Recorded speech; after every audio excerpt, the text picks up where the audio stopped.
Guerrero es uno de los 31 estados que junto con el Distrito Federal conforman las 32 entidades federativas de México, un estado ubicado al sur de la República Mexicana.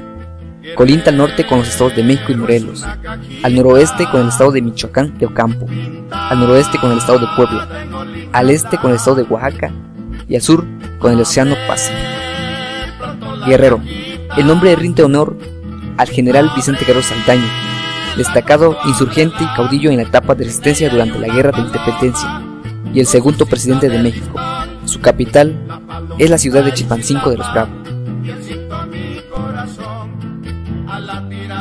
La riqueza cultural guerrerense es uno de los acervos más grandes del país.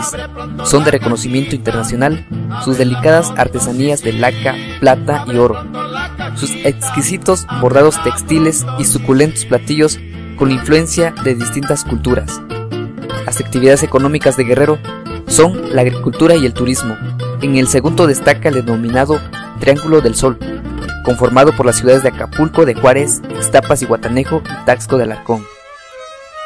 Entre las actividades artesanales destaca la alfarería, el tejido de palma, la elaboración de huipiles, rebozos, la orfebrería y la mezcalera. Las mujeres indígenas de las comunidades mixtecas, amuzgas y nahuas aún visten de forma tradicional, hilando y tejiendo ellas mismas los intrincados y coloridos patrones de cada pieza de su vestimenta. Manteles, servilletas, rebozos y huipiles, de calidad internacional. Se tejen en los telares de las comunidades de Tlacochistlahuaca, Xochistlahuaca, Chilapa, Cochuapa y Meclatono. Guerrero, un estado rico en cultura, en producción agrícola y una maravilla del turismo. Este es Guerrero, al menos es el que siempre nos han pintado. ¿Por qué? Porque detrás de este bello estado se encuentra un pueblo que durante décadas ha sido reprimido, un estado explotado al máximo, beneficiando solo a la clase alta. Guerrero, con una economía precaria, una agricultura olvidada, con una democracia utópica, un pueblo marginado y olvidado. 1960. México se encontraba en el periodo del llamado Milagro Mexicano, época de crecimiento económico iniciado en 1930.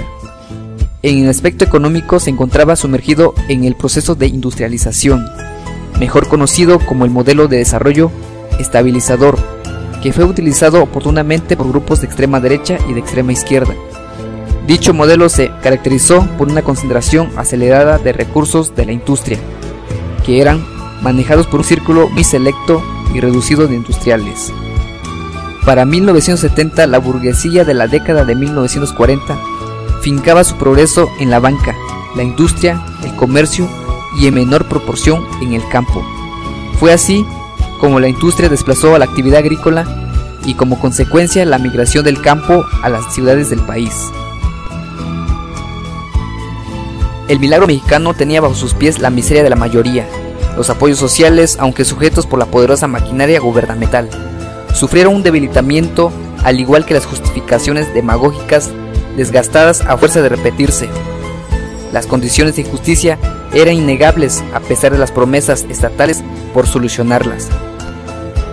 Recordemos que el gobernador Raúl Caballero Aburto de aquellos años simbolizó el poder hasta llegar al exceso con puros impuestos, el derecho de puertas y ventanas, y luego impuso vigilancia judicial sobre todo ciudadano y preparó las condiciones sociales para el estallido cívico que invadió al pueblo y a los universitarios en 1960. En octubre de 1960, el movimiento estudiantil popular exige la caída del gobernador y los estudiantes de la Universidad de Guerrero se lanzan a una lucha contra el rector y la ley orgánica y por el aumento en el patrimonio de la institución. Y el 30 de diciembre de 1960 comete un genocidio el general Raúl Caballero Aburto contra el movimiento estudiantil popular que se levantó en todo el estado de Guerrero en demanda de desaparición de poderes y por la transformación del antiguo colegio del estado, la cual conocemos ahora como la Universidad Autónoma de Guerrero. La caída de Caballero Aburto y el corporativismo por el que atravesaba Guerrero, lejos de traer la democracia a los gremios. El cambio en la gubernatura le da la puntilla a las uniones campesinas, pues Caballero había tratado de frenar con ellas a la poderosa burguesía comercial, que le era hostil, y con cierto sentido la caída del gobernador es también el triunfo del cacicazgo tradicional.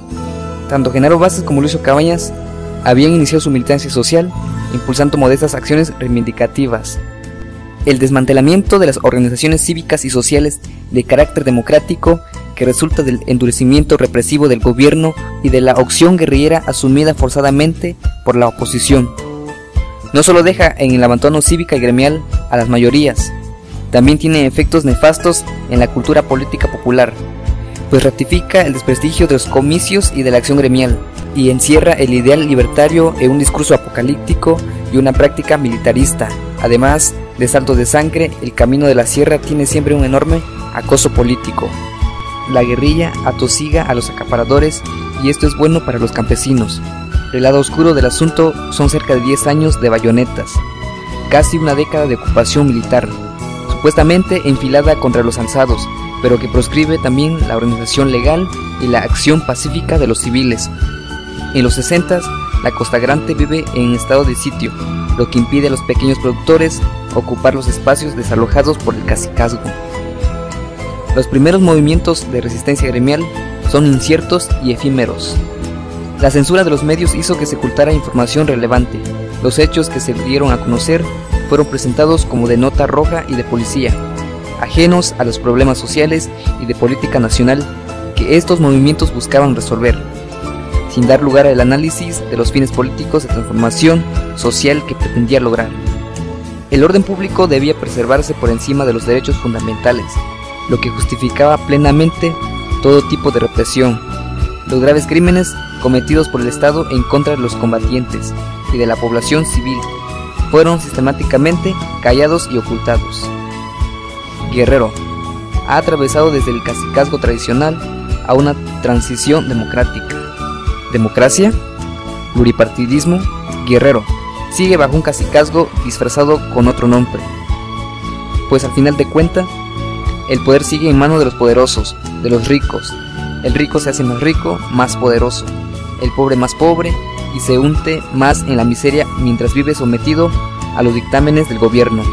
Las políticas neoliberales lo único que han provocado es mantener en el rezago a Guerrero, el cual, de haber sido uno de los estados de mayor producción agrícola, ahora está en un abismo controlado por el capitalismo. Las demagogias utilizadas por los políticos, la venta de ideas sobre el progreso. Guerrero, un estado insurrecto. ¿Por qué? La respuesta es clara: Guerrero reprimido, Guerrero sometido.